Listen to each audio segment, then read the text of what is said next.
Magandang araw mga bossing. Sa naghahanap dyan ng business class crossover, ito available tayo mga bossing. 2015 na Subaru Forester na XT. So ito yung naka top of the line mga bossing. Naka all wheel drive. R18 yung mags niyan mga boss. Then naka all disc brake din. And ito yung interior niyan mga boss. So naka sunroof yan mga bossing. Oh.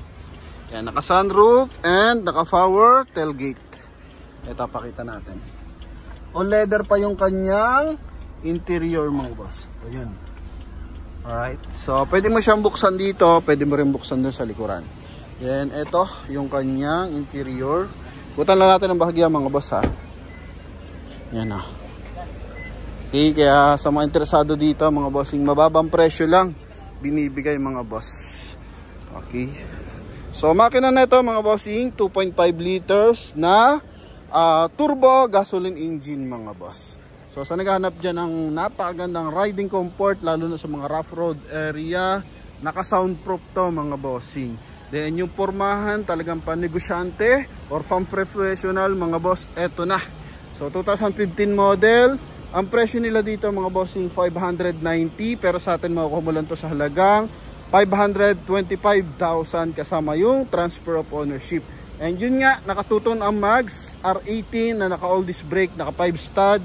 Sobrang presentable mga boss, no? In and out. Then, ito is coding Friday ending 9. Naka chrome yung kanyang paligid ng front grille. Presentable yung kanyang headlight mga bossing, tsaka fog light. So, wala madilaw-dilaw mga boss. Yan. Okay, then yun nga, meron na siyang roof rail, then naka sharp antenna. Then sa side naman, meron siyang cladding. Then naka-chrome na rin siya mga boss. Then chrome accent dito sa kanyang window panel. Alright. Then pagdating dito sa kanyang interior, so dito muna tayo sa door panel mga boss. Ito is kulay gray mga boss, no? Yung kanyang hand grip.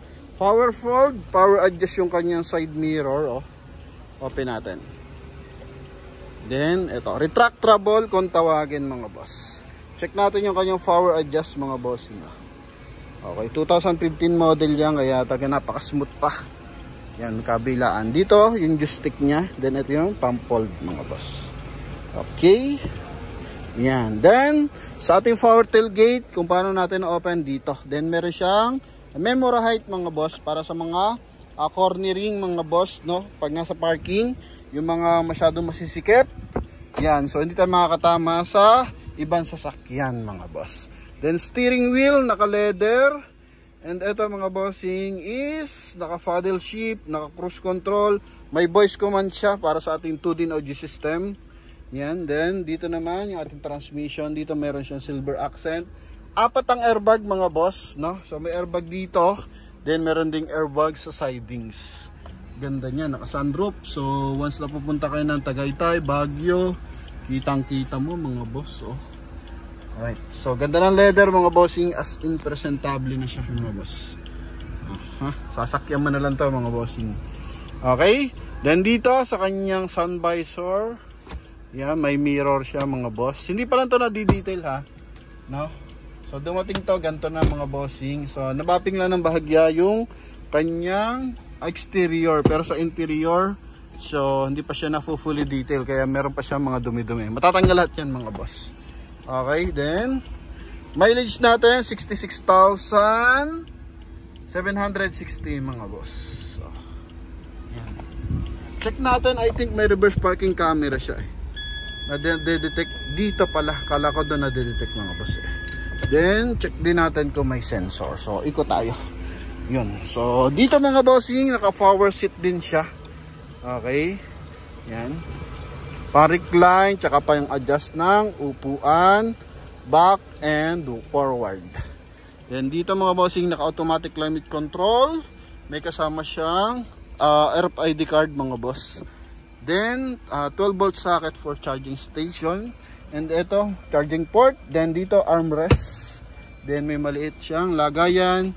May lagay ng AUX, USB mga bossing for charging din, pwede. Okay? Yan. Then dito tayo sa ating second row mga boss. So, Naka-rubber matting siya, double rubber matting pa nga siya mga boss. May airbag din dito sa side ng upuan para sa ating rear passenger. Din dito meron din. Ito. Hoping kita mga boss. Then napakaliwanag oh. If ever na kayo mong gamitin, mainit. So close mo lang yan mga boss. Yan, tinuturuan na rin natin yung ating mga viewers ng paggamit ng unit na. Para at least sa paddle shift mga bossing, para magamit natin, ilagay mo dito sa MD. Yan. So, may mga nakakabili kasi sa atin, hindi na alam kung paano gamitin. So, ito. Lagay mo na sa MD, yung paddle shift. Tapos, diyan ka primera, magsisegunda. Yan. So, primera, dito sa plus. Then, bawas doon sa kabila. No? Pero, pag ganito, naka-paddle shift, kahit hindi ka mag-minus, automatically nagma-minus to pag nagmi-minor ka. Pero yung plus, hihintayin ka talaga ng makinang ng transmission na i-manual mo dito. Yan dito mga boss, no? Yan para mag second gear, third gear mga boss. Alright? So, tara. Then dito mga bossing is meron siyang armrest with cup holder. And yun nga, binabanggit natin dito, naka-double liner ang Subaru. Yan mga boss. Ito. Yan o. Kakapal ng rubber niyan mga boss. Kaya pag nagta-travel ka, kung ano yung naririnig mo sa labas, na ingay, pagdating dito sa Subaru, wala kang maririnig mga boss, no?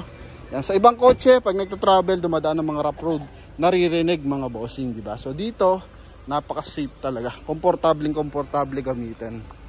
Yan, ito yung likuran niyan, XT variant to. Okay? O, sa taillight naman, walang basic ang mga taillight niyan. Pakita natin yung ating compartment mga boss. So dito may switch din mga bossing. Yan para ma-open yung ating tailgate. Okay, so naglagay sila ng mga bossing ng multi-strat bar mga boss. Ito I think sa mga handling mga boss, no? Para pag kabig kaliwa loaded, so mas komportable. Hindi naman komportable, kumbaga mas in-improve yung stabilizer ng ating unit mga bossing, no? Then ito is detachable to mga boss.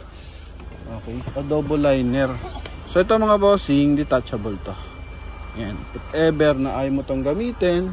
So ito kasi pang cover to mga boss sa mga gamit natin. So kinakabit siya dito once na nakakabit doon para yung mga gamit natin sa ilalim matakluban kapag nakababa yung ating backdoor panel. Kasi syempre yung mga kawatan mga boss, nakikita yung mga items sa likod, so pag interesahan basagin.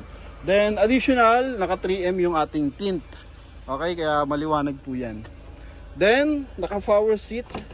Yan, naka power fold yung ating seat mga boss. Yan, if ever na may kakarga kayong gamit, so ganyan mga boss. Naka flatbed yung likuran para mas marami kayong malagay na bagahe mga boss. Yan. Then yun nga, para hindi ka mahirapan magbaba-baba, pindutin mo lang yan. Pakita din natin ng bahagya yung engine bay, pero hindi pa ganun kalinis mga bossing. Pero at least makikita natin wala siyang mga leak ng langis mga boss.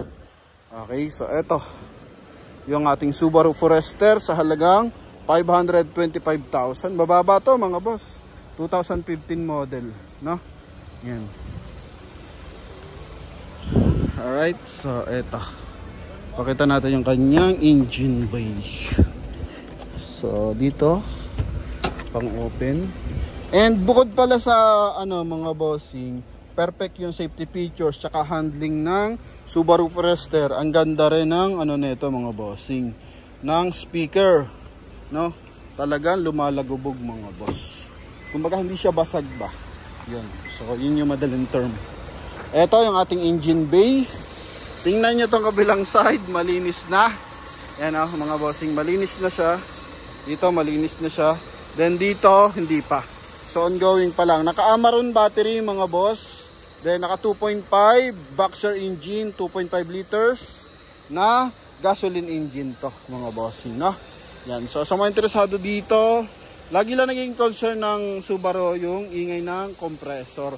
Pero ito naman hindi pa naman siya ganong kaingay mga bossing. At saka kahit umingay, walang problema sa daloy ng aircon mga boss, no? Yun, so yun lang naman ang magiging concern mo dito if in case, lalo na sa mga gumagamit ng Subaru, alam na alam nila yan. Pero pagdating sa riding, panalong-panalo to mga boss. Okay, so yun lang mga bossing. Ito yung ating Subaru na 2015 model, Subaru Forester. All-wheel drive yan mga boss. Automatic selection yung all-wheel drive. So kusa siya nagpo 4-wheel drive kapag nahihirapan yung makina mga boss. Once na loaded, ganun. Okay, then sa road condition, madudulas. So automatically nagpo 4-wheel drive siya mga boss, no? Yan. So ano naman to, naka-turbo kaya wala kang problema pagdating sa riding. Alright, so yun lamang sa mga interesado, tawag na mga boss. Thank you.